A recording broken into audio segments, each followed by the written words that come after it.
плохо. Плохо? Ну так, непонятно. Понятно.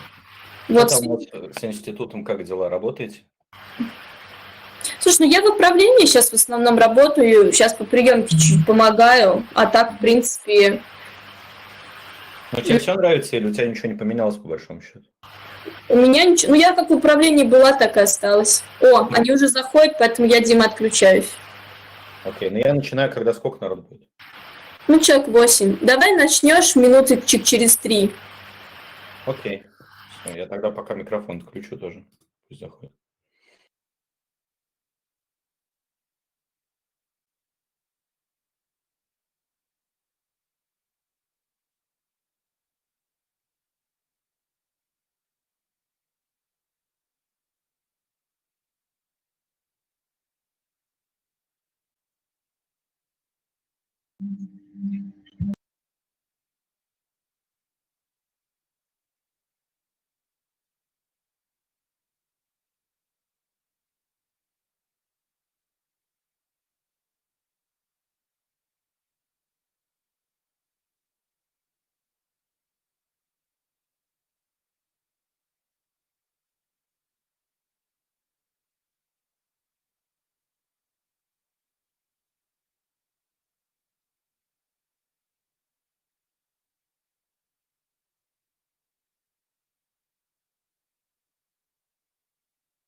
Okay, guys, hello. Let's say hello to everyone. Please unmute your microphones for a second. Not able to hear. Okay. Does anyone hear me? Okay. Hello. Yeah, okay. Please put a plus mark in the chat if you, yeah, or just yes if you hear me. Okay. Nice. Okay. So my name is Dmitry. That's what actually you need to know about me. Just a couple of things before we start. If you want to switch on your, turn on your webcam, feel free. If you don't, feel free. That's okay. I'm going to be online so you can visually contact with me for the rest of the class. If you need to interrupt for a second, just type a couple of words in the chat so I know you're out for a toilet break or whatever. After, well, our class will last for 2 hours. We will have a little break after 60 minutes for about 5 minutes, so we can take a coffee break or whatever. And okay, the first thing I want to ask all of you, well, first of all, on behalf of Samara University, I would like to thank you for participating in the program. It is really cool, and really this year has been really tough because of the epidemic environment. And this is the first year when we actually holding this summer school online.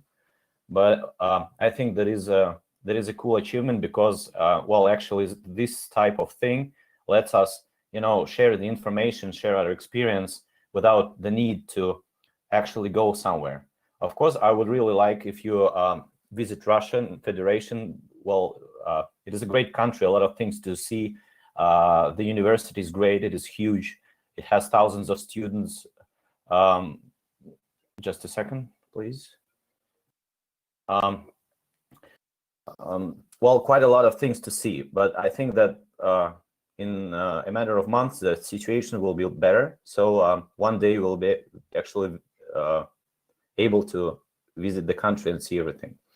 The first thing I want to ask you is I ask you to evaluate your knowledge of English from 0, you don't know it at all, to 10, you're really good at it. Please write in the chat 10 if you're great, 5 if you're, you know, medium, 0 if you're really it's hard to understand. This is just for me to know what kind of vocabulary and the tempo of speech I will use so you can, well, better understand me. Okay, we have a 10. Cool. All right.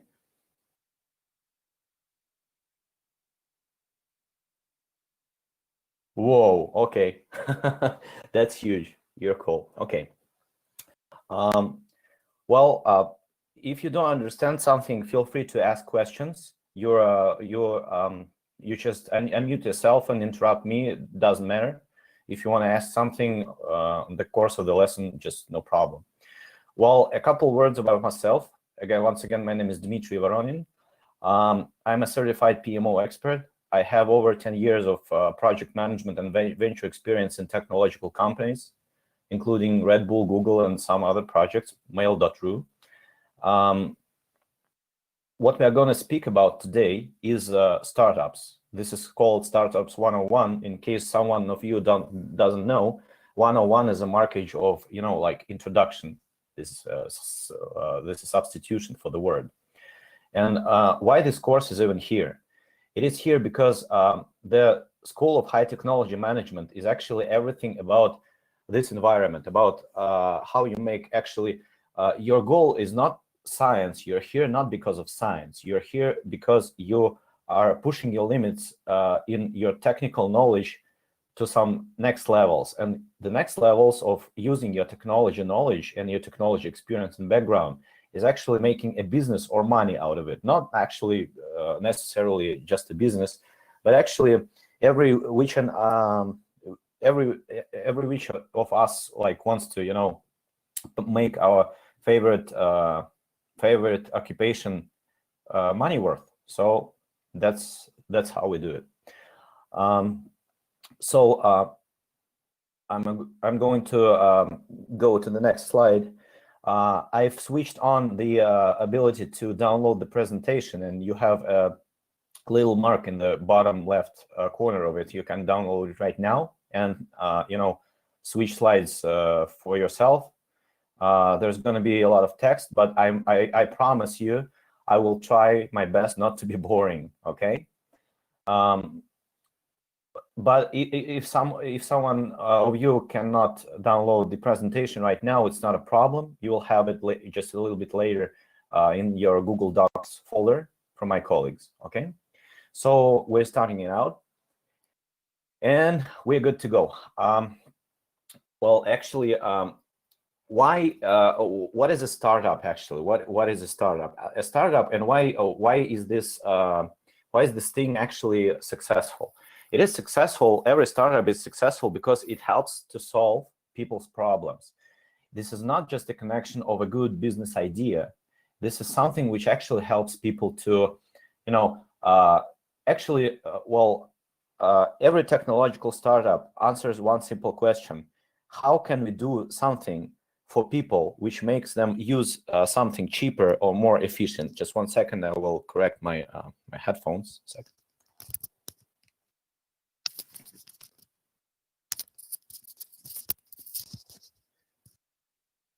Yeah, I'm sorry.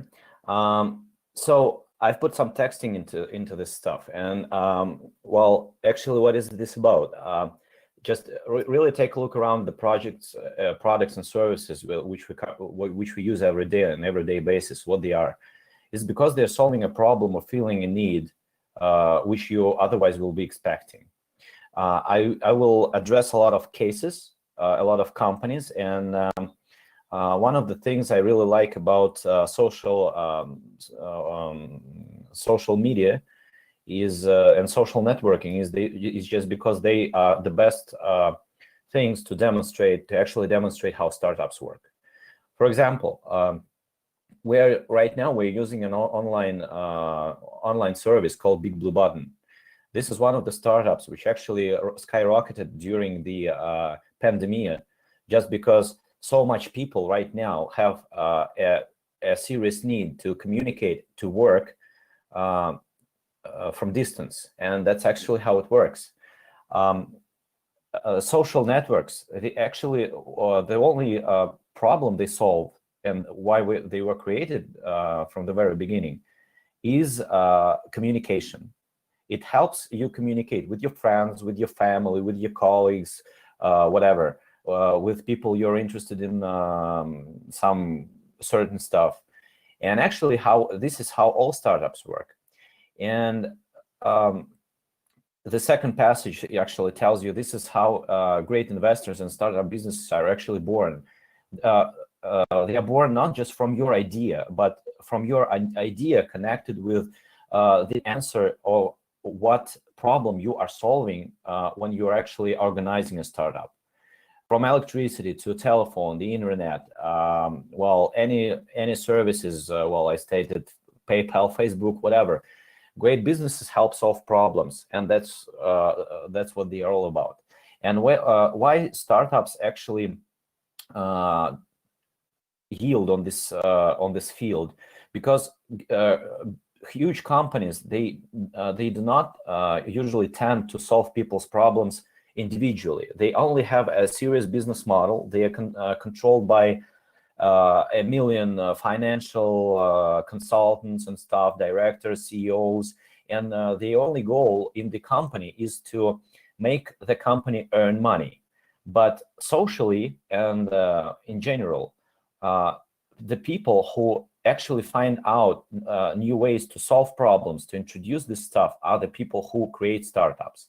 And one of the things I will tell you is startups are very often created to be sold, not to, a lot of people create startups to actually make them evolve, make them grow. And after that, they are sold. Statistics show that only about 5% of startups are actually created to become, like a business for years, a business for the family. No, it usually happens another way. If you are an inventor of something, if you find out new technology, you usually just find out that sooner or later a huge investor, a huge company will offer you,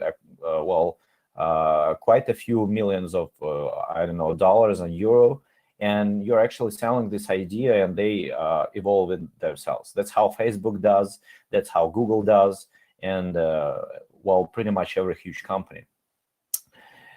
Well, this is so basically what we're coming to is when you, if you want to make your own business, if you have a technology, high-tech idea, well, not high-tech, not it doesn't even matter that you necessarily have to have your, like a serious piece of engineering or a serious type of scientific work, or you have to invent some new materials. No, absolutely not. For example, you all know, the taxi cab service, Uber. Yeah, it's called Uber. Well, what is Uber actually? They did not invent mobile phones. Neither they did invent internet. Neither they did invent GPS services. But the only thing they did is they connected three technologies: mobile phones, GPS tracking, and communication, straight communication between the drivers and the clients. And it turned out to be one of the most successful startups of 2 decades. So people did not do anything quite unusual. They just find out a way to solve people's problems. What we were talking about in the very beginning. Because the problem was, when you want to call a taxi, you have to take a phone. If you're in the club or if in some noisy space, you have to leave it to just make a call. The line may be busy and stuff. This is a problem of even if you're calling a cab at night. And what they just did is you can call a cab, a taxi, just pressing 2 buttons on your mobile phone. This is cool. And they didn't invent, once again, they didn't invent any technology used. They just combined it into a business model, which made people use this service so convenient that it became popular within the world in just 2 years. This is huge. And this is actually how startup industry works. So the first question on your startup litmus test is, what problem does my startup or idea solve? And how painful is this problem? Because, generally everything you come across and try to think about is problem solving. But you will have, if you're creating a startup, you will face a single problem. You have to sell your idea. And the more painful the problem you are solving, the more important it is for the people, the more chances you have to make it potentially successful. You have to be really critical about this, because honest assessment may save just a lot of time, months or even years for you. Because why this is really important? Because people usually love what they do. I've made a lot of mistakes at this, just like this, when I was at the start of my career, because every idea which was born in my head, I thought, wow, it's gonna, turn the world upside down. This is gonna be so cool. And this is the first mistake you ever making. If you're making assumptions and assessments just basing on your own idea and your own opinion, this is the first mistake, because all people are different. We come from different cultures, different nations, backgrounds, whatever. And you have to evaluate this, globally or inside your country, asking a lot of different people. The second thing is, which is actually important, is and we will talk about this a little bit later. Usually startups start from a very small amount of money. If you're a startup founder, I will show you some curious facts about this. The general amount of money globally, and this is official statistics, which is involved in creating a startup is only $5,000. This is like a sum of money, really, really small considering you're starting a business actually. And usually startups, very often, they are created using, there is a term named bootstrapping, you know, when you tie your boots on. And this is a term which says you're actually, when you have an idea and you decide to create a startup, the first thing you go to actually search for money is where? Your family, your relatives, your friends, maybe you borrow a couple of $1,000 from your bank, you know, and stuff. This is called bootstrapping. This is just money which you actually can borrow or obtain in a small amount and very fast, and that's what usually happens. But this leads to mistake number two. Mistake number two is you should never ask about your project or your business idea from people you borrow money from, or your relatives or your close ones, because this is a little bit connected with psychology. And why is that? Because people who love you, they will actually never turn you down, and whatever you think and you come across, they will say, yes, this is a cool idea, I think you should go for it. And this is where a serious mistake comes from. You don't need, well, when you're thinking about a business idea, you don't actually search for people who are going to support you. You are searching for people who are able to evaluate your business idea from the point of the client's view, just from the clients, not taking how much they like you, how much they love you. And so there is a special technology for marketing research, which is very cheap and 100% of times used in all the startups. It's called customer development. We will talk about this a couple of minutes later. Okay, so now okay, you have a business idea, you have some kind of a piece of technology, and you want to make a startup from it. And what is the first thing you should do? The first thing you should do, even before trying to make a prototype or whatever you are going to do with your project. Well, I know you are having a project management, or maybe you already had a project management class in the summer school.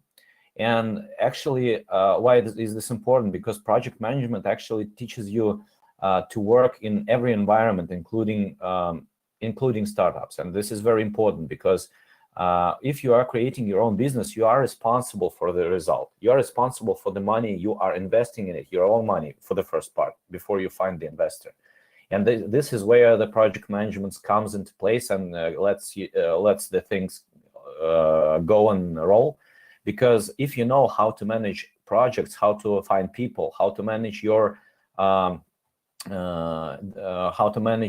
charts, how to manage your project in terms of time and money, this is, well, actually half of success. So okay, I'm coming back. Sorry, this was a little bit of a distraction. So what is the first thing you should do if you are creating a startup?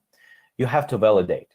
Well, to validate your solution means you should be able to prove, not to people. You should not. You should never go and tell people, my project is so cool. Please let me advise you to be my first customer. No, it's not about that. It is about proving yourself that the business idea you are actually trying to achieve is actually a business idea, not just your hobby or whatever crazy stuff, like something you are not going to make money of or from. And the first question you should ask yourself, and do your best to try to find it out, is, well, this is outlined in bold: will people pay for your solution or product? This is really important, because while talking about startups, is we're actually taking a shot for creating a business. And creating a business has the only goal, it is to create profit. Of course, a lot of startups have social social meaning. They have social goals, a lot of them, including well, a couple of my friends have a really successful startup in Australia. It's called, I believe, well, I'll Google it, Ocean Planet or whatever. What they actually do is they recycle the litter and trash and waste found in the oceans, and make like, you know, necklaces, braces out of it and sell it. And a lot of people buy it, you know, and that is a startup which actually serves two ways. First, people actually earn money. They have about 200 employees right now. In 3 years, they have developed. But the whole goal of their startup is to clean the ocean from the waste. This is really important. But if they did not implement a really good business idea into it, they would fail. And that would be bad from the business point of view because they would not earn any money. And that would be bad for environment because the oceans would not be clean, because 200 people cleaning 3 miles of shore every day is huge. It really helps the environment. And if you have an idea of bringing up a social startup, this is cool. I support you very much because, you know, I am the person who really cares about environment, about pollution and stuff. But speaking about what from the height of my like 12 years experience, I would like to say that it is necessary that you do not forget that if even you are having a environmental, you know, nature protection, whatever, animals, connected with animals, something social startup, you should never forget the number one rule. This is a business from the first part. Whatever, how cruel this may sound, this is a business. And if you're actually, your goal is not to earn a lot of money, but to help nature, help I don't know, disabled people, help animals, you should just never forget that if you fail to do your startup, you will not be able to help them, and they will just be in need. So that's important. A lot of people, why I'm telling you about this, because a lot of guys who well, for example, Samara University holds a startup center, and this is an organization inside the university which actually helps students to bring their startups to life. And you cannot even imagine, about 30% of students who come to the startup center, they have social projects. And this is where it comes really tough, because it is sometimes it is really difficult to make money out of social projects. It is much easier to make money out of, you know, mobile services, games, startups, whatever, software, engineering, materials and stuff. But that's actually what you have to keep in mind. And that's actually what we're talking about. Ideas are great, but they don't make money. Businesses make money. And when you are able to actually validate that people will open their wallets or their checkbooks for your product or service, then you have a business idea. Well, there is a disclaimer on this slide, which actually says that there are exceptions, of course, and I think some of you guys really know a lot of stories about startup development, well, even without myself, like Twitter, Snapchat, Facebook, and stuff. They have the monetize later strategy and actually no revenue model when they are created. But what you should know, this is a really rare occasion. Only few of them are really successful and make it big to the market, because it only happens when people create something that they don't even understand the potential about themselves. For example, Facebook. Well, when Mike Zuckerberg created Facebook, he only wanted to, you know, connect a couple of hundred students in his university, and he didn't even know the amount of impact that his actual idea would come. And he did not have any idea to monetize it.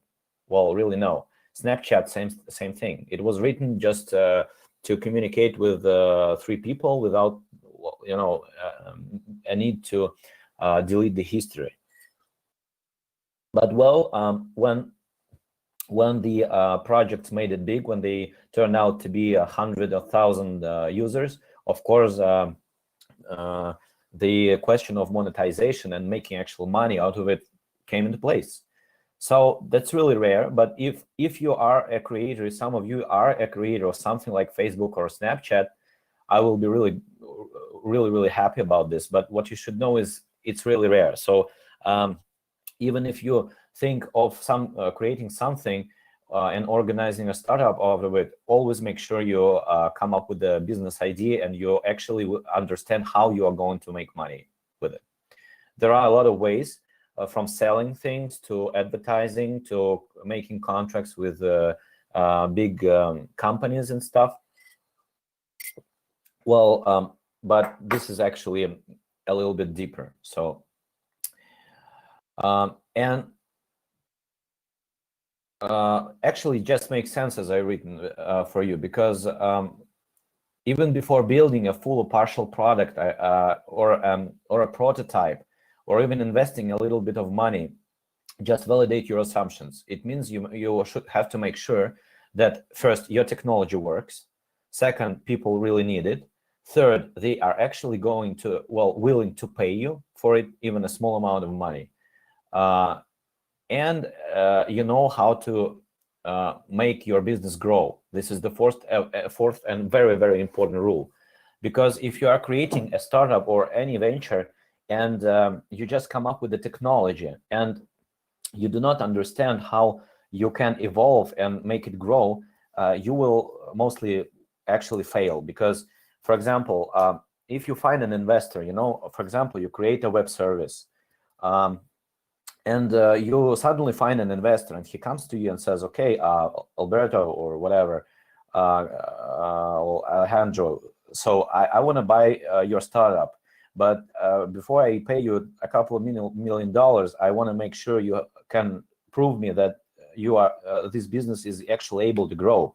And if you will have nothing to say, they will turn around and go away, and you will receive no money. Because big companies always buy startups because they want to grow them, like trees. Because they are not, if you're having a startup, and if you, for example, have 5,000 clients, and you find out Yahoo or Google pays attention to your project, that is because they want to have not your 5,000 clients, but 5 million or 50 million clients. And you have to be ready for it. So you have to understand that if you are building a startup or a venture, you will have always to keep in mind that, okay, right now I have 2 employees or 5 employees and a budget of $50,000 a year. But if I have 2,000 employees and a budget of 50 million euros a year, this is going to be another scale. We will do this, and that. So that's what I'm talking about, actually. Okay. Once again, if you want to ask me something or you don't understand, just feel free to turn on your microphone. Okay, so we're going on to the next slide. How to get startup traction, a social proof. Well, traction is king. And in the startup industry, there are actually special people called trackers. Why are we actually talking about traction right now? Traction shows the world and investors that your startup is actually viable. It's really a common sense. If it provides value, then people will generally use it and make the utility out of it. If it does not provide value, then people not use it. By value, I mean not the money value right now. I mean the user value. There is a special thing. Some of you maybe know about it. It's called the customer journey map. And basically what this is a diagram which shows the way that your client goes through from the point when he first reads about your company to the point when he actually becomes your client. And this path, what he goes through, this is actually your traction. You actually track what happens before a client turns from just a visitor of your website or a receiver of your email sending to actually a person who pays you for your idea and your stuff and stuff like that. And traction is not simply constrained to user base or even revenue, as I already said. There are many different facets of business, and showing traction in any and all of these facets is beneficial. Why is tracking also important? Because if you are going to create a startup, you will absolutely 100%. If you leave the valley of death, I will show you a little bit later. The valley of death is usually a term called for startups and ventures because the statistics show that 92%, this is an official statistics, you can, well, just Google it, 92% of startups fail in the first year of operations. And this is actually called the valley of death in the venture capital investment. And after leaving the valley of death, well, if you make it through the first year, and if your startup actually makes it big or makes it to the market, then you will absolutely 100% face investors. And investors are people who actually, and I will show you a little bit later, you can write like a 100-page business plan, and this is absolutely, it absolutely doesn't matter for any investor. He actually comes to see the development stage of your idea and how your team is actually able to control it. It's not interesting for the investors to just hear cool and beautiful presentations of some sort. They want to see a track record from you starting this thing from the very beginning, from this really small amount to a huge amount when you have actually revenues, you have clients, you have client base and stuff. And that is what traction is about. And when you're able to prove that your business is successful and that your team knows how to gain clients, communicate, earn money, make new projects, this is what the investors are actually interested in. And that is why traction is so important. And most likely on the course you will face, some of you will take part in startup accelerators, which are a lot of in existence in the world. You will find trackers. These are special people who actually help you to, to carry out your project through the routine processes on how to build stuff, how to actually manage your tasks, how to hire staff, how to pay taxes and stuff. So you actually do not make stupid mistakes, which will lead to some bad results. Okay, so that is actually basically it about tracking. Once again, if you will want to read about something more, in a more detailed way, you can I will have my contact information in the on the very last slide, or you can find the information on the internet yourself. Doesn't matter. So the startup has an ecosystem which actually has grown for the past 40 years. Well, the term startup was actually first used in the Forbes magazine in, I believe, if I'm not mistaken, 1973.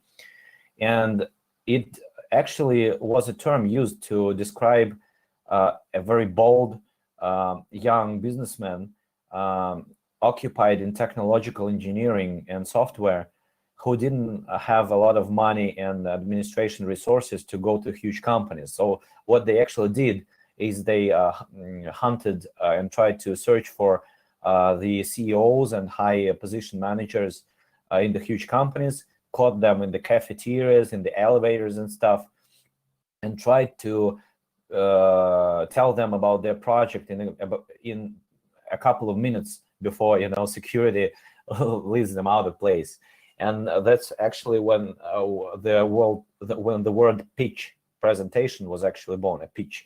It is a really short presentation, usually limited for 90 seconds. Sometimes it is referred as the elevator pitch speech. It means that if you catch some sort of a manager in the elevator raising to his office, you have only about 19 seconds to make him interested in your project, to be an investor. Otherwise, he will not even hear you. And it sounds like a joke, but actually it's not, because the story of development of startup industry and the born of the Silicon Valley itself, of the very of every single company, actually involves things like this. Because the huge corporations we see right now, you all know about this: Apple, Google, Facebook, whatever. They all were born in student dorms or in garages, on whatever. They came from a very small amount, from very self-persuaded people, from self-confident people who wanted to make the world change with the help of their ideas, and actually how it works. That's why startups really differ from other kinds of businesses, because they are very dependent on personal skills, soft skills, background, actually things you know how to do or do not know how to do, because startup is usually a business founded by a single person, or 2, 3, 5 people maximum, and that's why it's really important. Okay, the startup ecosystems. Well, the ecosystem actually consists of these things. I will not read them through, as I already see you all put, almost all of you put 10s in your evaluation of your English language, so okay. Just a couple of things I want to mention right here is ideas, inventions, and research is the very core, because actually a startup is a technology business.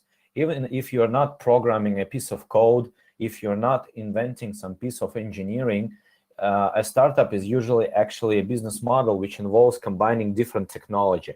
So research and technological stuff is the key right here. The ecosystem itself consists of just a couple of things. I will start clockwise. The first, big companies. Why big companies? In the beginning, I told you that very often, and most of the time, startups are created not to make this a business of your life. They are created to be sold to big companies, and this is not something to be ashamed of, just because I will give you just an example. If you have a really cool idea and you find it really, really helpful for people, and you actually made it so a big company like Microsoft paid attention to you and willing to buy it, ask yourself a question. Is it better for the business and for people, so that the company worth of $2 trillion can take care of it and actually invest it and develop it? Or you will have to try to develop it yourself and maybe never again such an opportunity to have millions of people use your technology or your invention. As for me, for example, I would choose the first way, because if I find the technology is really helpful for the world, for the society, of course I understand that huge companies have much more, 1,000 times more resources than I do, and it will be better for the society itself, for the technology, and for the invention itself to be carried out by a huge financially resourced company. Of course, I will not be in the bad situation for this, because if I create a startup which is interesting for Microsoft or whatever, it will be purchased and I will receive money. So you actually kill two debts right here. You first solve two problems. You earn money, you actually sell your business. This is really cool. And you can invest this money into another idea or the development of your idea and stuff. And the second thing, you let your business actually live. You do not just sell it to be destroyed. You sell it because the company wants to develop it. And so you let your business live and you earn money to problem solved. That is why. About 90% of startups are sold. Only about 5% of all startups are controlled fully by their owners in the course of 5 years. That's what you should understand. Second thing, okay, just a small break. Everyone who is not still asleep, please put a yes or a plus in the chat.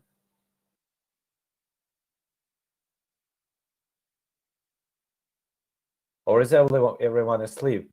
Okay, I see not everyone is asleep. Okay. Okay, I feel myself as a Twitch or a YouTube streamer right now. I'm only able to read the chat. No one of you actually speaks, but I'm not making you to do this. Just feel free, and as you are comfortable.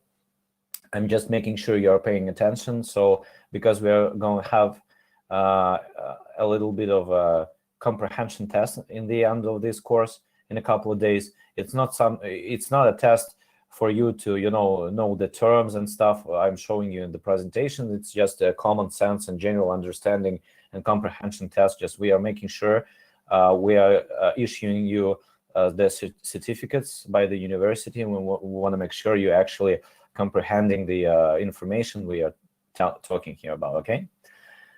Okay, so the second part in the ecosystem, a very important part, is universities. Are universities? I am sorry, I'm not actually 10 out of 10 in English. I'm sorry. Universities are really important because they are actually like farms where potential startup creators grow. But what you should actually know, there is a statistics. This is a very fun fact, and I want to ask you, how do you think, what is the average age of the startup creator, of a startup founder? Just put it in the chat. What do you think is the average age of a startup creator? 27. Okay. What else? Your opinion? 27 years old. A couple of years after you graduate from university, 29. Okay.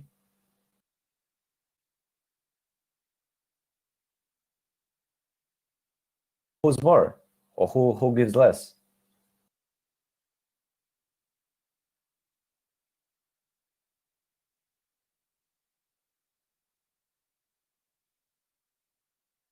Okay, we're waiting a couple more seconds. What do you think?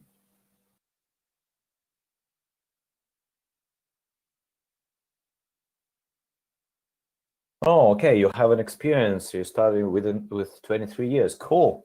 That is really cool.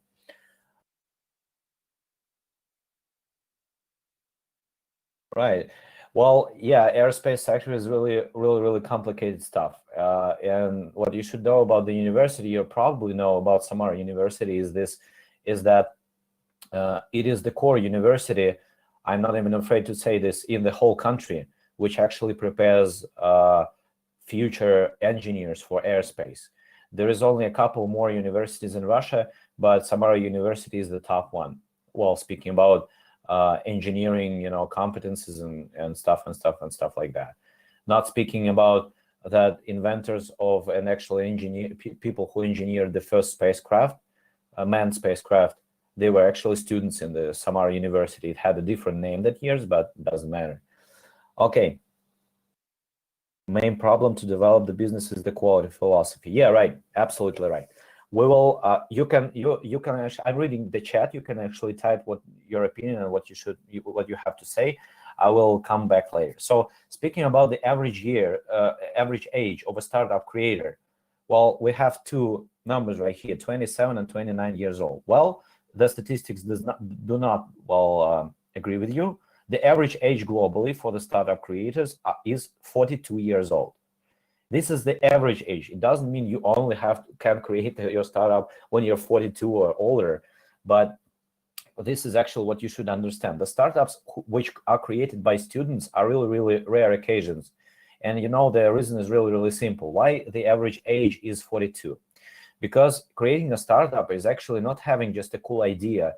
It is about creating a business out of it. And when you are in your mid-30s or about 40s, you have some life experience, you already know some stuff about taxes, some stuff about how to negotiate. You have some general things which students just are not able to know because they are students, they're young, and that is okay. But of course, there are really rare occasions when students, which are really say for sure, when they are into the idea, they actually make it and develop the business out of it. And this idea, these examples are really cool. I love about it. I love everything about I love the stories about young people and students carrying out successful projects, not only IT projects, a lot of it. This is really cool. But what you should know is, globally, actually, statistics say that 42 years old is the average age of a startup creator. I'm sorry, I'm correcting myself, of a successful startup creator, which is really important because, I think even the laziest person like me, once in a while comes up with the idea and starts a business of yourself. But the only thing you should evaluate is how successful you are. Okay, give me a second. I will read through what Alberto is writing. Your team didn't resist the new political rules and implicated recommendations to develop the startup to motivate team and the positive methods.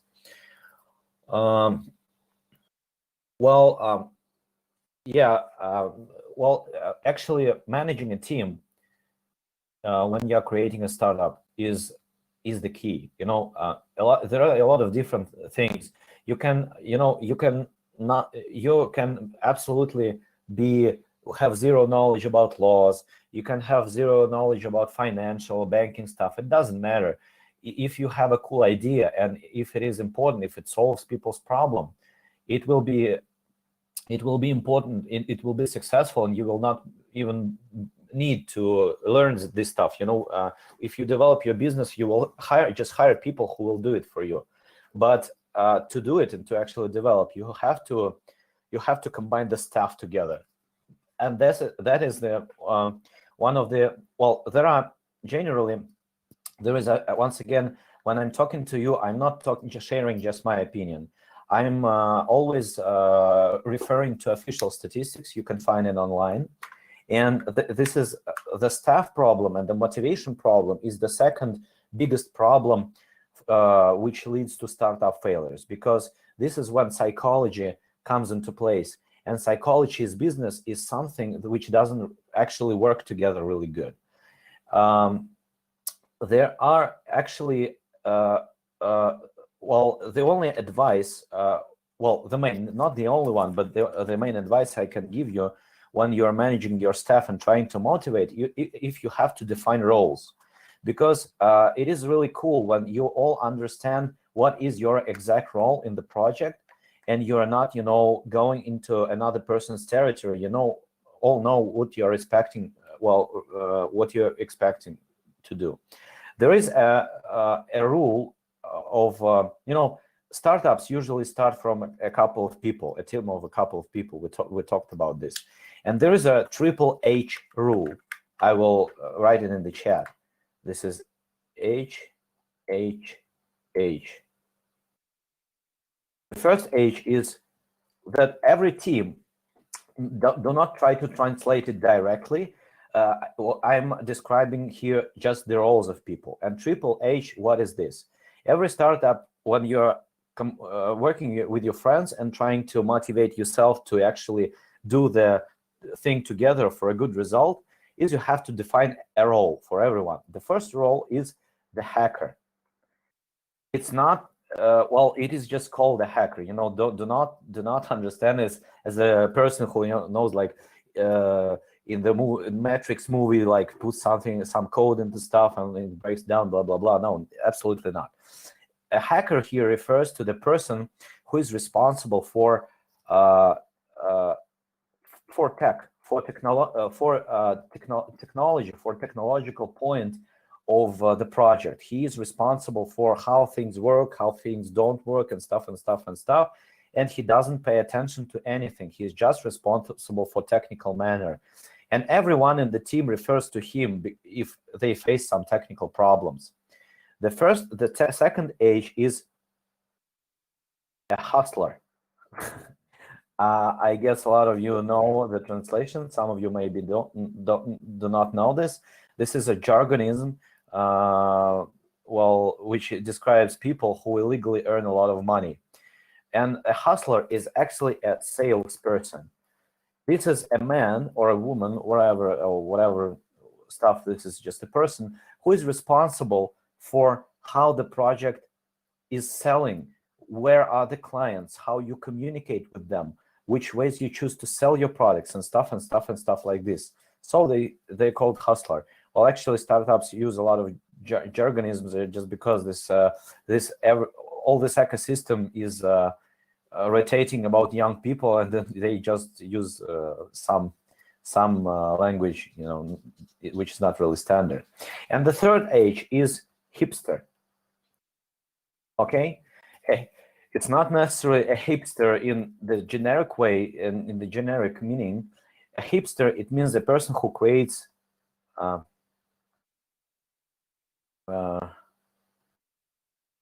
style and pattern. This is a person who actually depicts how your brand is actually looks, where it should position itself.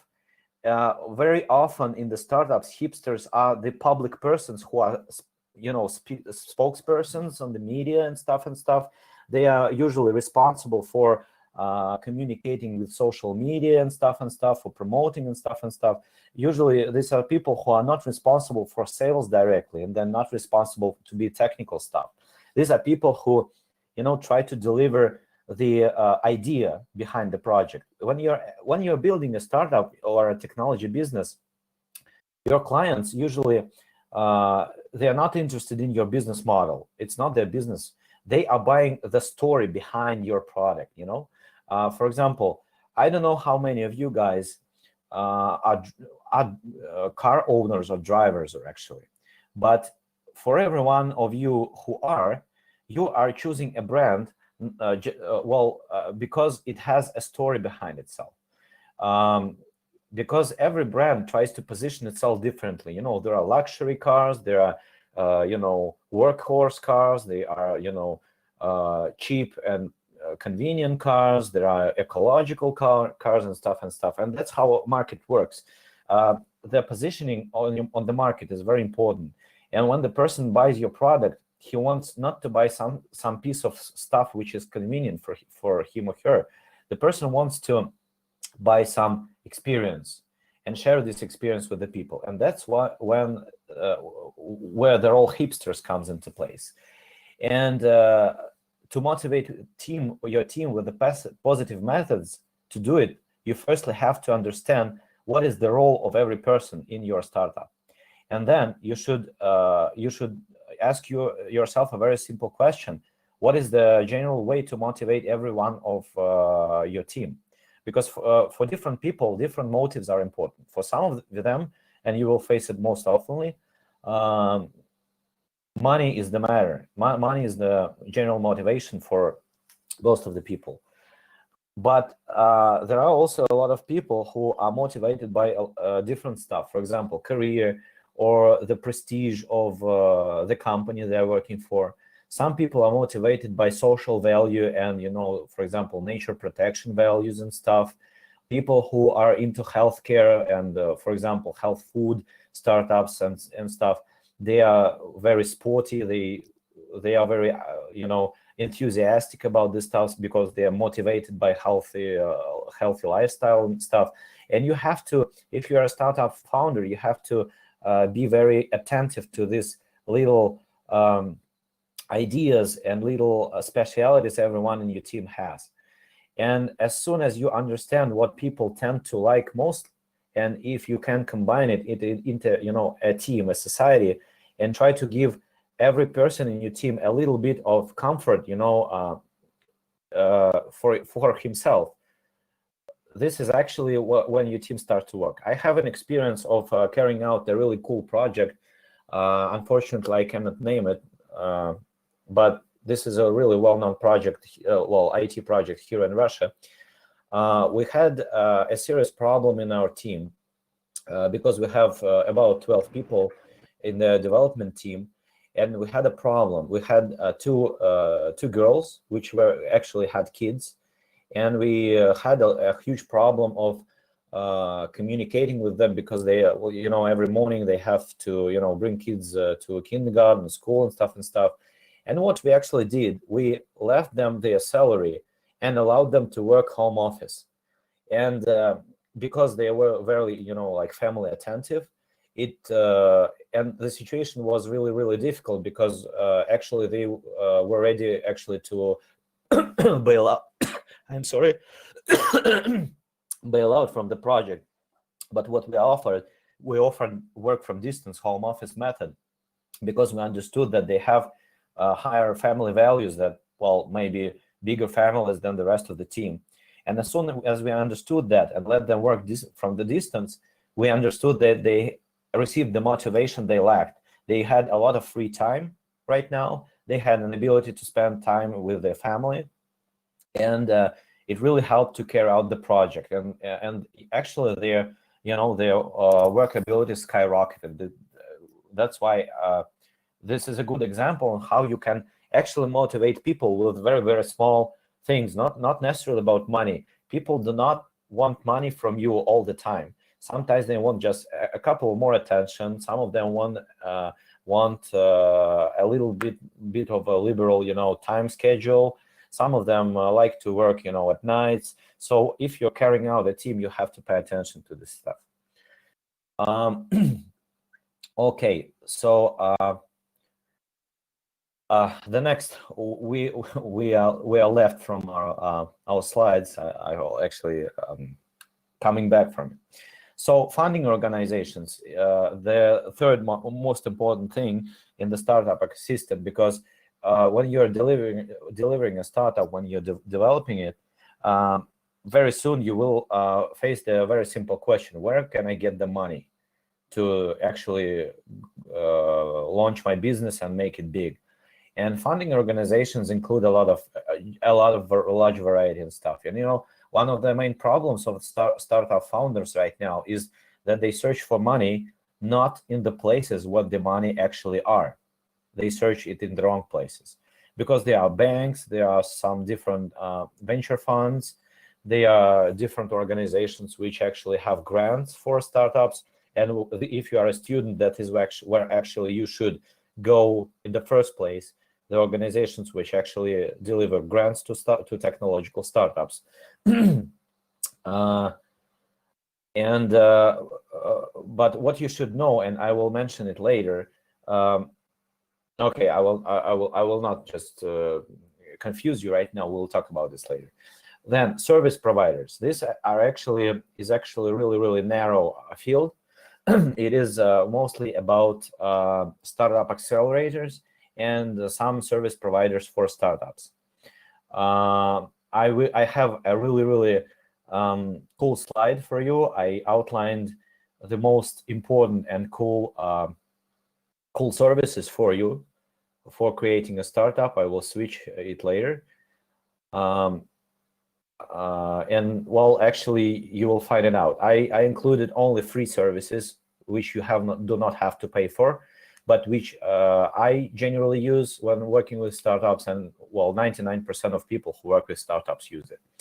Research organizations. Why is it important? Because when you are creating a business of your own, and in this technology business, you generally do not have money to conduct a serious market research, and you do not have time for it, because usually it takes years or months, and it is very expensive, because the pattern which you are interested in is about from 10 to 100,000 people to just understand basically whether your technology will work or not. And of course, if you're starting a startup and if you're a student, you do not have a couple of $100,000 to pay to a marketing company to conduct the research for you. So this is where research organizations come into place. Most of them deliver the information freely. Some of them deliver the information in the specific fields for a small amount of money, like $50 or $60, but you can receive a full report on, for example, the market on mobile services in Indonesia, or I don't know, in Mexico, in Spain, whatever. And you can just find it really, really easy online. And if you think you are really having a good idea, but you want to see the market details and find out if it's going to work, that's where you should search for it. And there are also support organizations, which are actually include different funds giving grants. A lot of them make some studying programs for startup founders and entrepreneurs, I'm sorry, because a lot of people who actually want to start a business, start a startup, they do not actually know how to actually create a business. They have no idea about how the business works, where to go, how to even open a bank account. And these organizations are usually helpful in this stuff. They are also usually free as well. Okay. So we are exactly almost 1 hour into our lecture. So It is 16:07. Let's have a 5-minute break exactly. Please do not disconnect. Please do not disconnect. Just leave your microphones off. And we will be back in exactly 5 minutes. Okay, so let's have a little break and we will continue. If you have questions, just type them in. When we continue, I will read your questions through, answer them, and we will go through the rest of the class. Okay, see you in 5 minutes. Do not disconnect, please.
Okay, guys, we're back and good to go.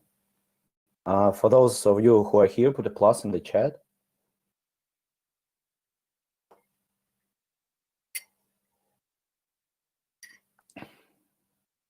We will give everyone a minute or two to come back. Okay.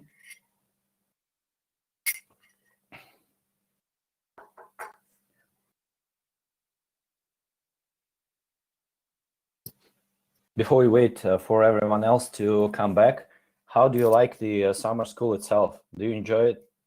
Do you actually like the courses? I mean, all the courses you see and have. Oh, cool.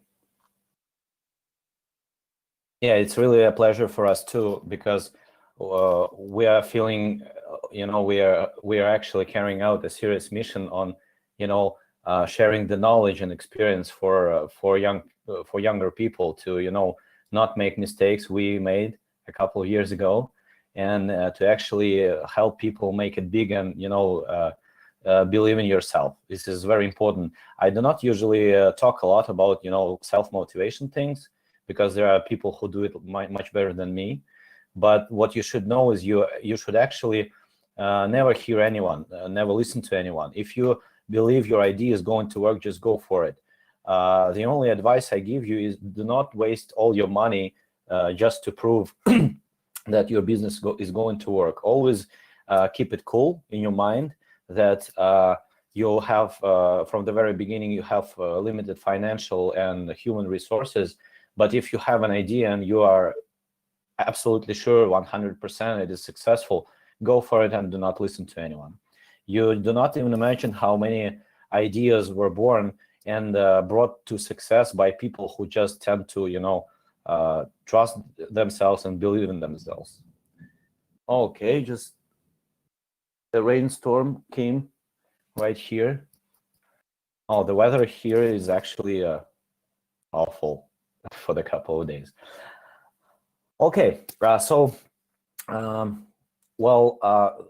the next slides will be less boring, I promise, because, well, you have to understand that when, from the teacher's point of view, even if you don't want to do it, you have to give some piece of the theory, because this is actually, everything is based on it. And even if you find new ways, really cool ways to do the stuff we are teaching you, the new ways, you still have to know the theory. You cannot be a cool artist if you do not know the basis. You cannot be a good singer if you don't know the notes. So this is basically it. So just keep in mind that we're not trying to make you asleep by theoretical stuff, but this is rather a basis of things you have to just keep in mind and be aware of. Okay, let's go on. Okay, some curious numbers and facts. As I already told you, I will tell just a couple of words about each of it. About 90% of new startups fail. Well, right now, in the latest statistics of 2019, let me check it, it is 92%. 92% of new startups fail. Generally, they fail because of three main reasons. The first one, and very important, the most important one, is most startups fail. About 46% of the startups fail because they cannot find financial support. So they come up with the idea, they have a prototype, but they, I'm sorry, so I have sore throat. They just cannot find money to develop their business, and they leave this idea dead, and that is the main reason, as simple as that. The second reason, and I already mentioned when Alberto asked me the question, is the staff and team problem inside the startup team. And this actually type of failure occurs when you're actually on two stages mainly. On the first and very basic stage, when you actually try to make your business a business, and one part of your team strongly believes it's going to work, it's going to be 100%, we have to wait, we have to just make ourselves, hold ourselves tight, and we will make it big. Another part of the team says, oh no, I think we're already 6 months into this project and we haven't earned a single dollar from it, let's drop it, you know, and stuff. This is very, very often. And another thing, when the team actually makes the startup break, is when the first money is coming into your startup. And it is very closely connected with people's tendency to earn more. And when you actually gain first money with your startup, it's euphoria, you know, whoa, we actually made a business, you know, we have first clients, we have a couple of $1,000 first revenue and stuff. And you're like, cheers, you know, and beer in the bar. But then you and your team, you know, like, okay, we earned first money. How we're going to split it and share it? And that's when the second part, and very often part of the conflict, comes into place, because some people, some part of the team or the startup will want to invest this money into the business development, not take it to the pocket, you know, and put it into some things and buy some gadgets and stuff. But some people will want to take this money for their own needs. Some of them will want to use this money another way. And that is the second stage, when people are once again motivated by different things. And this is the second most important, most often occasion, when the team actually destructs itself inside the already working business. And this is very stupid, because, you know, your business is already working. You have your first clients. Everything you have to do is really, you know, make it tight, sit and listen and think carefully through your business model, you know, make it work. But every one of us wants to use the money in different ways differently. And so that's where the conflict actually lies. The second fun fact and interesting, ByteDance is the top value startup right now, valued at $75 billion. Well, probably most of you know not the brand name ByteDance, but most of you know it by TikTok. This is a really popular social network in specializing in short videos, user videos. Probably all of you know it, but for those who don't, just check it out. It is actually a Chinese company. They have a lot of products which are really, really popular inside China, but TikTok made it global, and now they are worth $75 billion. And for just to let you know, this company was created only 5 years ago and had a budget of about $10,000. So that's these companies in the startup industry are called unicorns. You know, well, a funny animal from the cool cartoons and movies. Well, why unicorns? Because unicorn is in all the well, in all the fairy tale stuff, is a very, very rare animal, and that is why they're called unicorns. Because from every 100,000 of startups, only 1 or 2 unicorns are born. Unicorns are companies which show the growth of 500 to 1,000% growth in the matter of 2 or 3 years.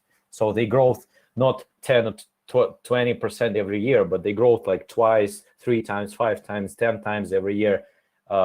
They skyrocket, and that's why they're called unicorns. Next fact, in 2020, 65 of EU, which is European Union adults, want to start their own business. And that is a very important thing for you to see. 10 years ago, this percentage was only about 30% in Europe. And that actually shows that people, well, they are really tired of working for employers, you know, receiving just salary, trying to make careers. There is a tendency of people to develop themselves, to invent in their own education. This is what you're actually doing right now. You are inventing in yourself, in your soft skills, in your competences. And because you will have a baggage of this knowledge and information after the course, you will have an understanding of how to actually do this. And these basics will help you actually create your business. And of course, creating a business, even a small one, will generally let you earn much more than a standard salary, even in a pretty huge company. If you are a student, a graduate student, and you are graduating, for example, this year, well, in every country, the average salary really differs a lot. And if you are making your own business, you will, in every country, it doesn't matter, you do it in Indonesia or in Mexico, in Russia, whatever. If you are holding a business, your earning will be more than an average salary in the country. This is, once again, the general statistics, which actually do not lie. So that is why people go into this stuff and risk, because they want to earn money and they want to work for themselves. This is one of the most important things. You are responsible for your own business. If you want to go miss the work today and really stay in bed, you just go for it and stay in bed. If you want to have free time with your family, you just go for it, because it's your own business. No one is your chief, your head, your director. You are responsible for everything you do yourself. The next thing, in 2019, Berlin was ranked the best city in the world for startups. It doesn't really matter or mean that if you are having a startup idea, you should go to Berlin in Germany. Absolutely no. There are a lot of companies where startups really feel themselves really cool. China, India, Indonesia, Singapore, a lot of countries are really great. But what you should know is some countries really have really big state support for this. They have a lot of financial support programs, the programs for accelerating startups, even immigration programs. So Berlin actually in 2019 was the best startup city in the world. In 2020, there are about 475 unicorn companies. I told you about unicorns. These are companies which grow, from 6 to 10 times every year. And just imagine that the whole amount of startups last year was around 86,000 of startups founded in just 2019. So 475 unicorns out of this huge amount of number. This actually shows the statistics of how many companies make it big and really help you earn a lot of money. The next thing is the median salary for self-employed individuals with incorporated business in the US was $50,347. Self-employed individuals means if you are a founder or a participant in the startup project. And actually, this figure shows that this salary is bigger than the average salary in the United States, because the median salary in the United States last year was $36,000. And the median salary for the startup participant is $50,000. So actually, this difference is what makes one of the reasons which makes people go into this stuff. Well, just a second, Alberto. Thank you, teacher. I need to leave the class. I just wish you could share some comparisons between startups and the capitalist system, startups, communist systems. Okay, Alberto. Have a nice time. Thank you that you wrote you should go. I wish you good luck and thank you for your participation. Make sure you check the recording. I will try to not to forget to mention the question, but if I do forget, feel free to email me and we will have a private talk on this subject, okay? So have a nice weekend. Okay, so let's go. 1/3 of small businesses in the US started with less than $5,000, which is important, as I told you, because all startups start from scratch. They start from very small amounts of money and financial and other resources. So what you actually have to understand that to try to make a startup does not involve huge amounts of money. You can try to make something on a very small scale and then translate it to bigger scales. Then, January 2020 experienced the highest number of searches for how to start a business. Startup statistics in 2020 show. And this is what is very important as well. All these statistics, all this information is really fresh. So you can understand how many people right now, especially in the environment of the pandemic, understand that they can lose jobs, they can lose ways to finance their families and close ones, and a lot of people are turning to the idea of making a small business for themselves. And maybe that is something actually some of you think about right now. And this is really cool, I think so. Now, the second thing, startup statistics globally tell us that 43% of workforce is likely to be freelance by the end of 2020. This is another, why I'm talking a lot about the pandemic environment right here, because not because we're here to discuss that, but because this is the reality we live in today. This year and the next couple of years will be really tough, just because of the fact that for almost 7 months the global economy almost is frozen. So the market, especially the labor market, the market of employees, will change drastically. And freelancers, a lot of freelancers, means that the business will transfer from classical, companies hiring people to, every freelancer is a small businessman. So the model itself of people working together with each other actually changes because of this. Then the next fact, just over 50% of, for example, UK startups report that lack of finance is a barrier to starting a business. It actually means that not every startup does not receive money and fails because of it. A lot of startups do not grow because of different reasons. Very often, startups found financial support, they found money, they just cannot grow because of different other facts: staff problems, team problems, organizational problems, quite a lot of other facts. So what you should know is, even if you find investors, it doesn't actually mean that you are, well, it actually means you are successful venturer, right? Yeah, because you found an investor, but that doesn't actually guarantee that your business is going to grow just because you have a lot of money. There are a lot of startups which actually failed, even having investments of hundreds of millions of dollars, just because they had a failed business model, or they didn't evaluate the market correctly, and stuff like this. For example, you all know the project of SpaceWeb and stuff like this, the satellite-based internet, which actually SpaceX with Elon Musk in the head of is actually launching right now.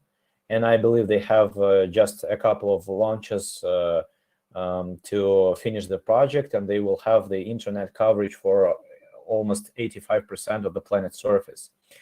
And there was another project just like this with the same technology, which had investments from Japanese banks for almost 250 millions of euro 2 years ago.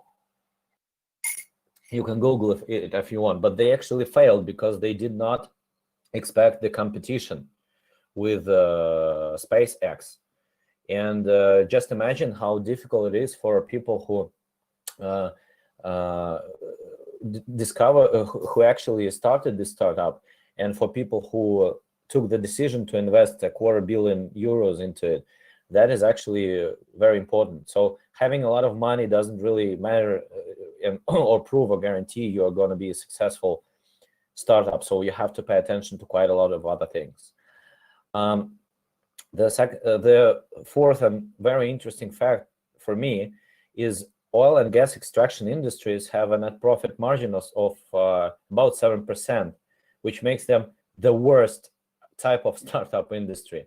This is actually funny because, for example, in Russia, gas and oil is the main source of governmental income of the country's GDP.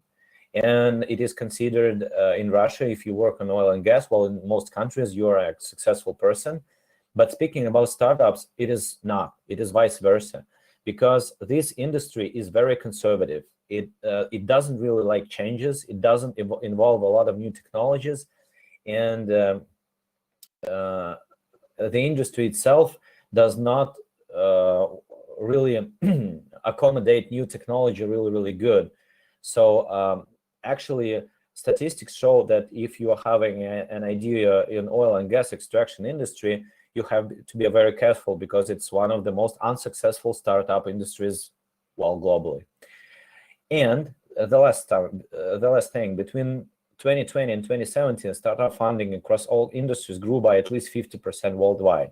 It means that in 2020, the startup financial volume was about $60 billion, and right now it is about $135 billion. It means that the company's interest in investing into startups grow numerously every year. So this is a good point for understanding that if you're wanting to organize your high technology business, this is actually quite a good time, because the history of the last decade shows us that the interest from the big companies grow hugely. Okay, speaking about the fails, every one of us likes these, success stories, stories of success of small companies which made it big, like Apple, when 3 people came to the garage and try to make some computers look stylish and be more to work with more performance and stuff, and then it turned out to be a multi-billion-dollar business. This is always cool to hear. But what is behind the scenes is actually the story of fails, because you can only understand how to work in some industry if you know what actually brings people to fails, not which brings them to success. And different sources claim different figures here, so keep in mind it's a ballpark estimate. While failures rate vary over time, but the bottom line is very few startups survive in the long run, and we already talked about this today, that only about 8% of startups make it out of the death valley. So they actually live and are alive after the course of 1 year or 1.5 years. In the first year, approximately 20% of new businesses close and actually leave. And this is a question: why so many startups sink without a trace? The market is extremely competitive. This is the only question to, the only answers which could be given right here. So in the industry we live today, it is very, very hard to invent something new. Or if you are inventing something that already exists on the market and you want to improve it, you have to have a really, really good business model just to be able to compete. Because young people right now have a lot of IT knowledge. They have a lot of market knowledge. This is absolutely another story, which was like 15 years ago, when the young people who created startups were only specialists in one single narrow field of their knowledge. They were engineers, they were designers and stuff. But right now, I'm sorry, but right now the situation is very, very different, and the tendency of people working in one place for the whole their life is actually going away. It's not even like this, because people tend to look for new experiences, change different jobs to find themselves, to earn new experience, and the combined experience you gain in the end is actually what helps you understand how to make business. Because on one job, for example, in one place you work and you know how to, for example, to be an engineer. In another place you learn how to be a designer. In another, if you have another job, you learn a couple financial tricks. So in 5 years, switching 3 jobs, you already have three basic knowledges in 3 different fields, which actually helps you organize something. You cannot start a successful business if you are just into engineering. You still have to have a team. But if you know something about engineering, something about finance, something about legal stuff, then your chances to be a successful entrepreneur or a venture are really good. Okay, start a business plan. This is a slide which has a wall of text. I'm not going to read it through, but a couple of words.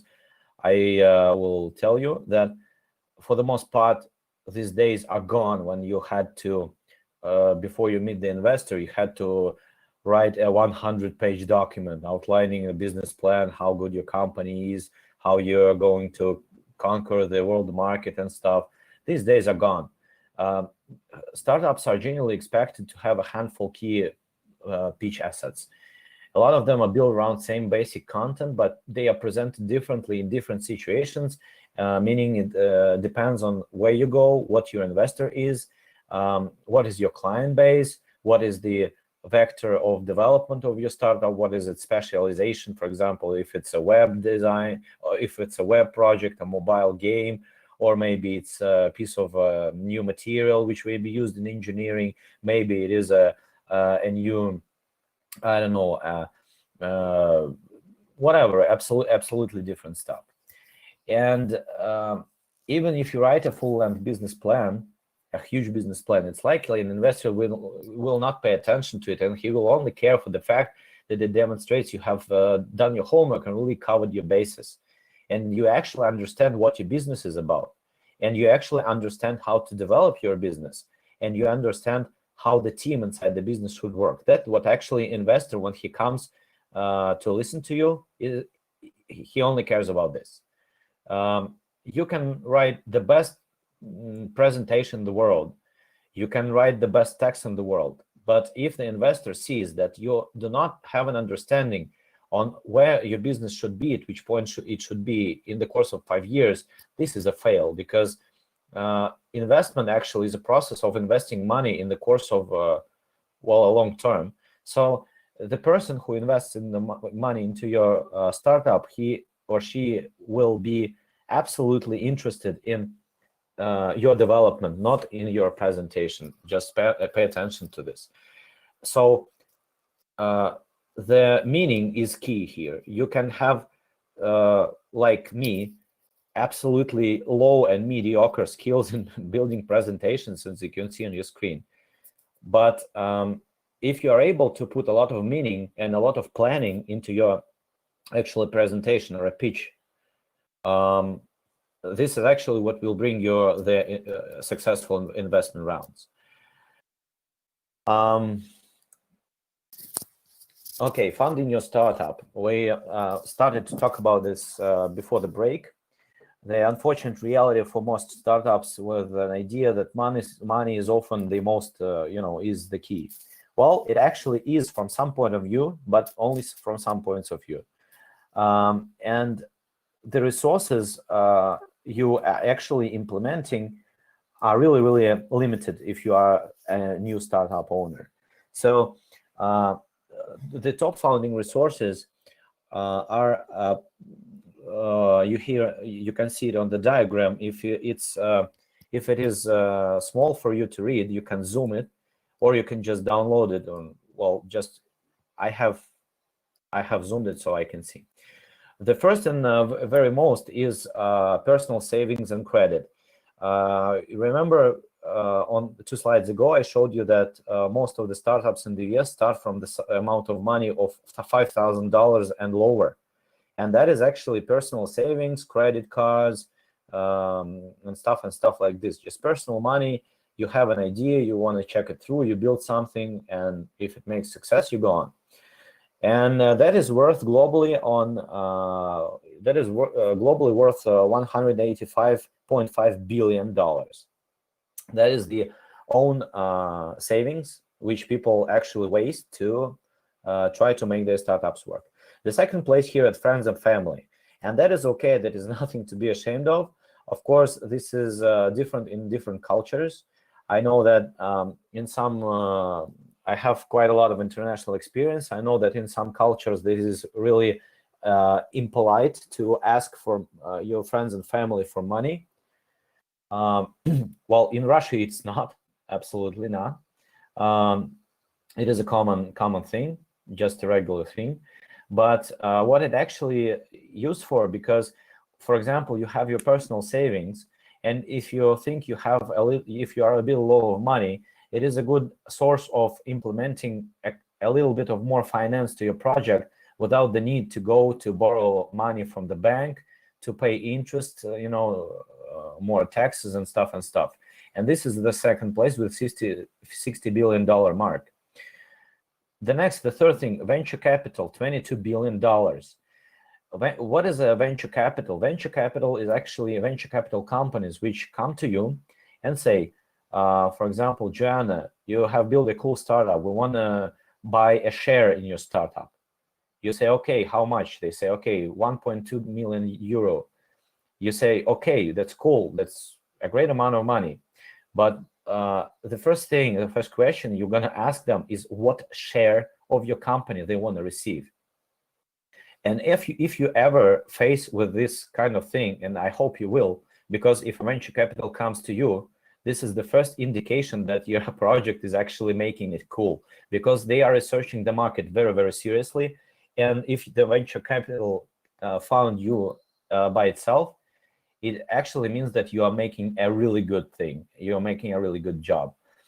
And everyone asks me right away, what is the good deal to sell the share of the company? And there is only one answer for it.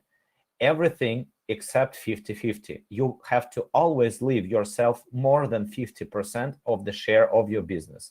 Otherwise, you will lose control out of it, or you will not have a general control of your company, and you will come up with the situation when people will actually not control your business fully, but if they have 50% share of your business, you will come up with the thing that some of your decisions will just be blocked.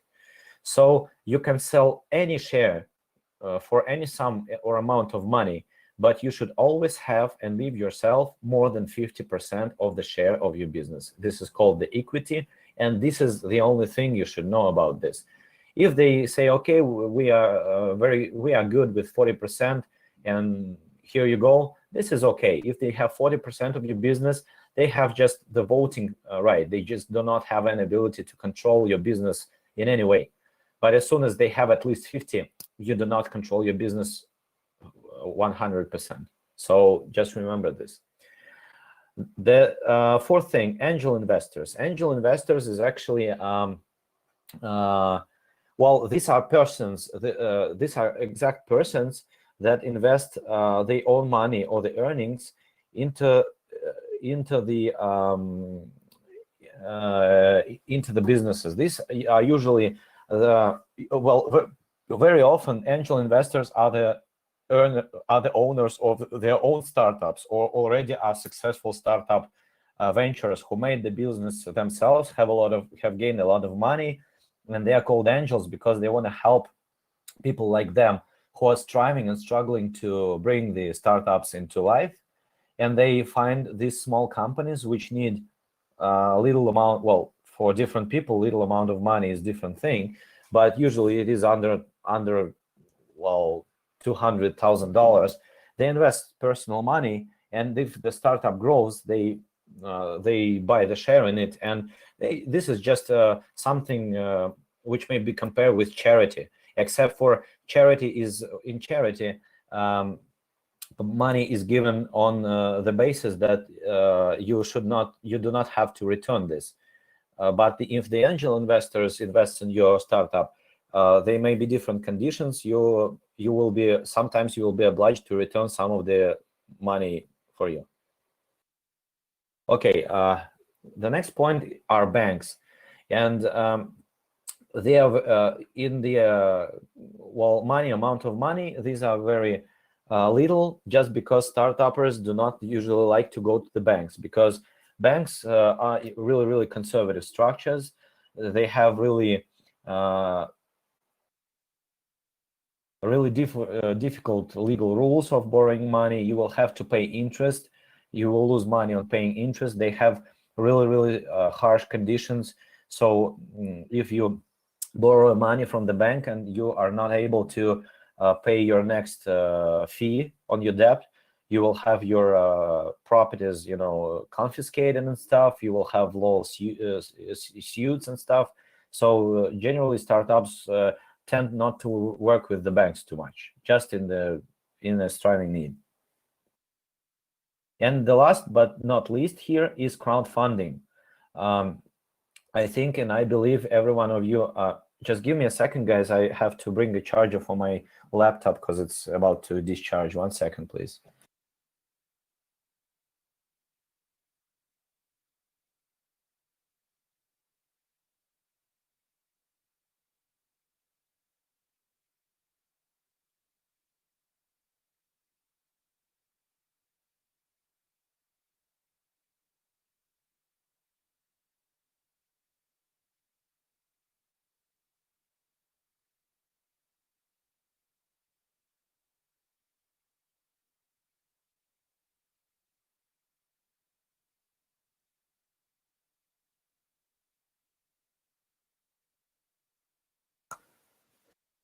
Okay, guys, I'm sorry, I am back with the charger. So I keep it online. I almost missed my charge. I have 6% on my charge on my laptop.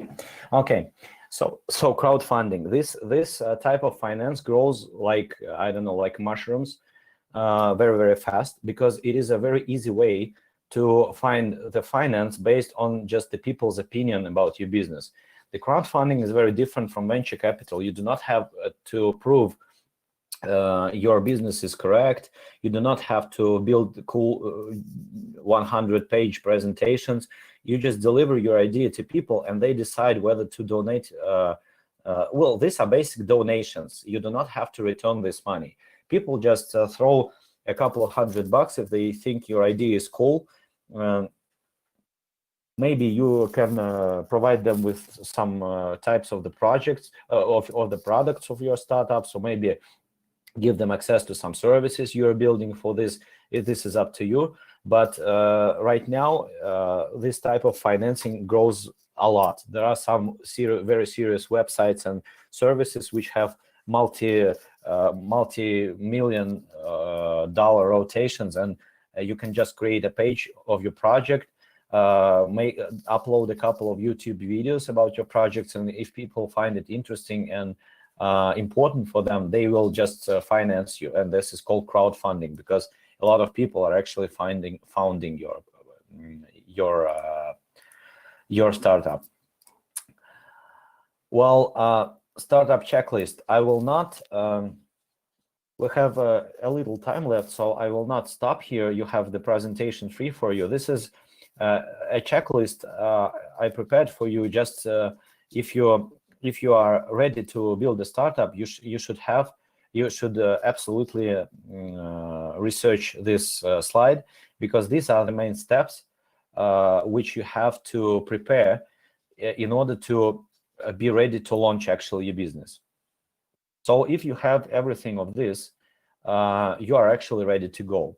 So I will not stop on this. It's incorporation, prepare your elevator pitch, executive summary, your pitch deck, your online bios, your website, financial documents, very important, and your business plan as a result of the preparation to the startup.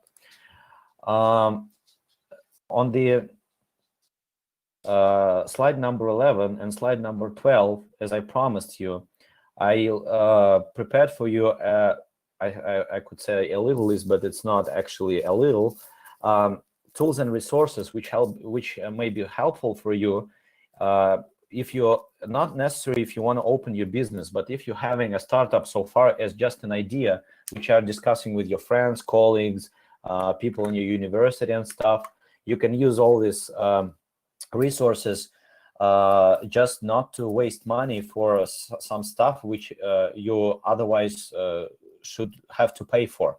This is a very wide variety for tools. This is from ad promotion to traffic research, social sharing, project management, keyword search. Everything you have, you will need to actually bring your project from the very beginning to the very end is actually here. Well, this is based on my personal experience, on the experience of people I'm working with startups for, and just trust me. If you examine this list and just examine a couple of these resources, you will find it how easy it is to actually make cool content. And once again, I want to outline that this tool service is not only for existing business or business itself. You may use it just if you have a student's project, for example, because Actually, a lot of startups which grow from the universities are actually grown from these small student groups which have an idea, work in it for a year or two, and then decide that they want to make the business out of it. So go for it. There are a lot of services right here. I will not discuss. Well, we do not even have time to discuss. You will have it. The links are clickable. So if you download the presentation, every link here leads to the actual web page of this stuff. There are a lot of Google resources. They have a really cool toolkit for this stuff. Exactly, if you're having an idea to build a startup which is based on internet, web technology, machine learning and stuff, there are a lot of things here. Slide number 12, startup costs. Well, these are resources I outlined for you.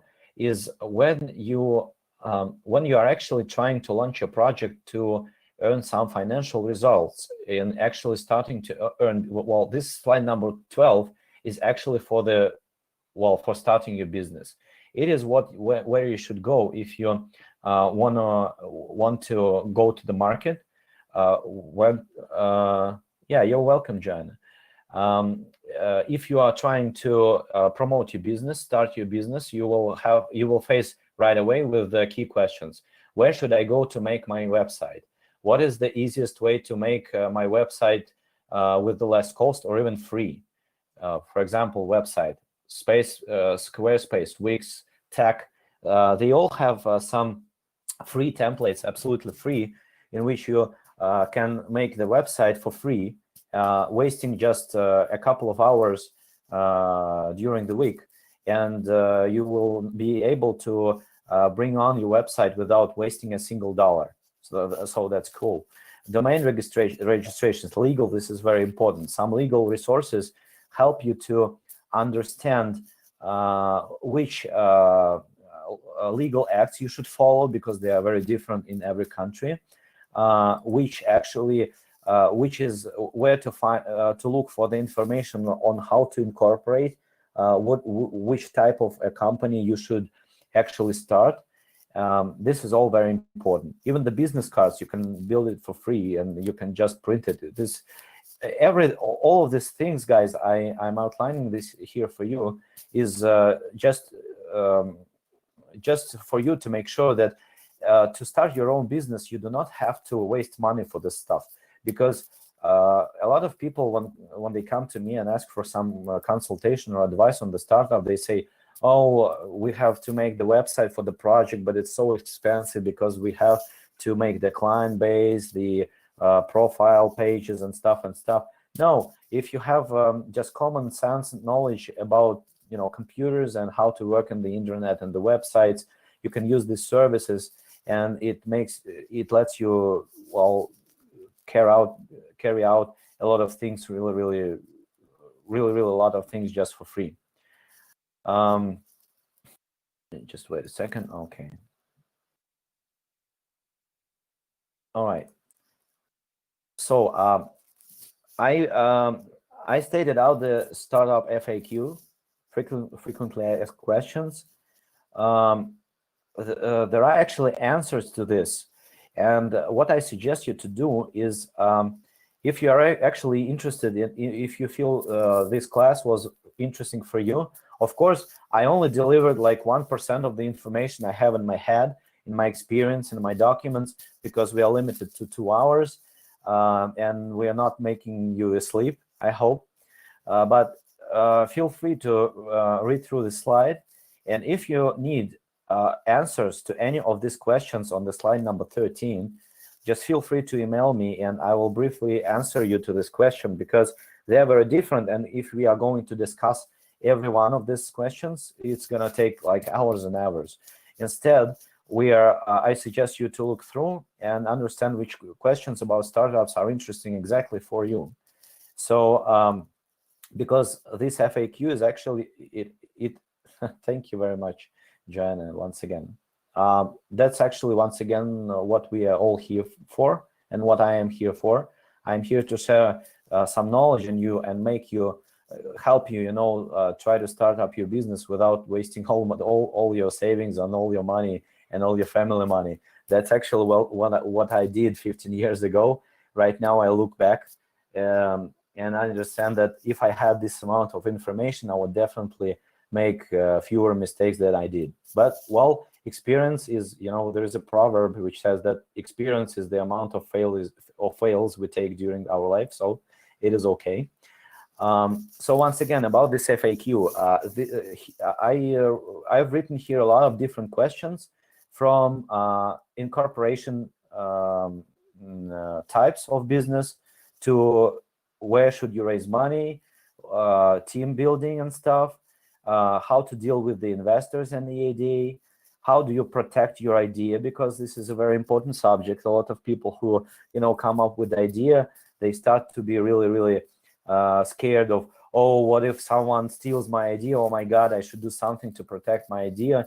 Even maybe I'm not ready to make a business out of it this year, but maybe I will try this in a couple of years. And there are ways to protect your idea. They are legal. They do not need a lot of money and financial resources from you. So just feel free to look through these questions. And once again, if you have any questions, thank you for your attention.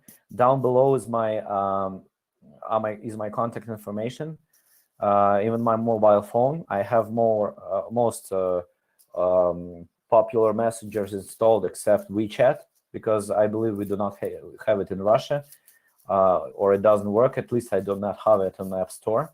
But you can message me in WhatsApp, Viber, Telegram, whatever. And of course, you can use my email. This is my personal email address, so feel free to write me. As soon as I have a little bit of free time, I guarantee and I promise I will answer any questions you have on the course of this class. Okay, so I think we have our class done for today. I once again thank you for your attention. I hope this was a little bit, at least a little bit interesting and helpful for you, because I believe a lot of you guys, being young specialists, young professionals, young students, and really, really thrilling people, want to start a business of their own, or at least think about it. So if this class was at least 1% helpful for you, I'm very happy. So once again, thank you for your attention. Feel free to contact me if you have any questions. And do not forget, you will have a small comprehension test consisting of about 8 to 10 questions in a couple of days. Okay, so be sure to read through the presentation, and bye-bye. See ya. Have a nice weekend.